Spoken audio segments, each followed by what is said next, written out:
Val-d'Auge, petite commune en nombre d'habitants, grande commune en superficie. C'est ici que nous vous proposons de faire une halte aujourd'hui. Nous sommes en Charente, à quelques kilomètres au nord-est de Rouillac.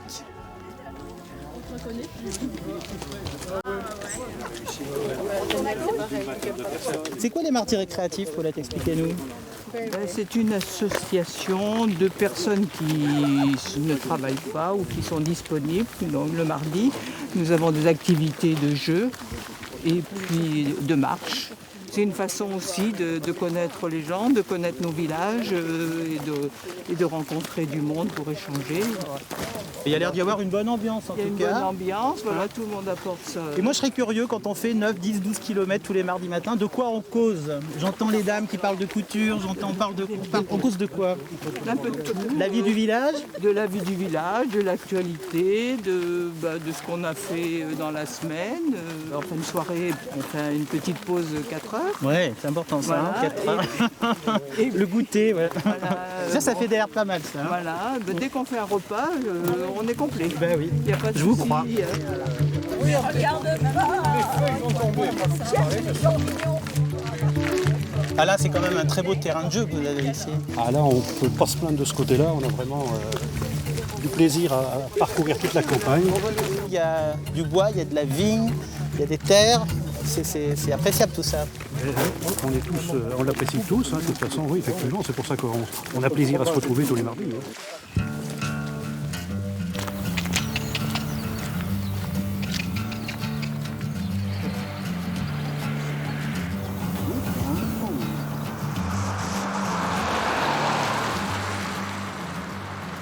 Val-d'Auge, c'est la fusion donc, de 4 communes. Ouais. La commune d'Auge-Chamédard, celle de Anville, Bonneville et Montigné, sachant qu'Auge-Chamédard était déjà la fusion de 2 communes précédemment. Une grande superficie, peu d'habitants. C'est ça, très rural. On a 4500 hectares pour un peu plus de 800 habitants. Et 500 hectares de vignes. Et 500 hectares de vignes. Alors 5 anciennes communes, ça vous a apporté 5 églises, Oui, tout à fait. 5 monuments aux morts, 5 églises, 5 monuments aux morts. 4 salles des fêtes. On a 4 salles des fêtes. Et comment on gère ça? Est-ce que vraiment on fait des économies? D'abord les mairies, effectivement, on essaye de rationaliser. On a tout regroupé effectivement sur cette mairie de Saint-Médard. Et puis après, donc, les économies se font naturellement puisque on supprime un certain nombre de prestations au niveau des mairies.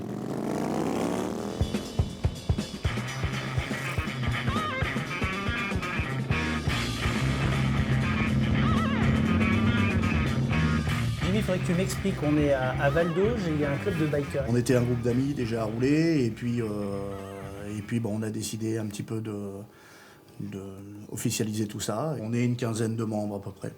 On a tous des customs, pas essentiellement des Harley, mais ça va de la japonaise à la Harley Davidson, mais tout ce qui est moto custom, comme les cafés racers ou tout ce qui est moto modifié.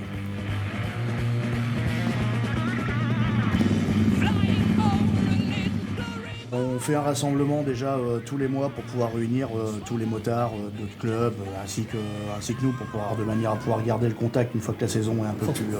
Faut que ce soit convivial, quoi. Exactement. Oui, on essaye de bricoler au plus qu'on peut nos motos tout en restant correct aussi. Hein.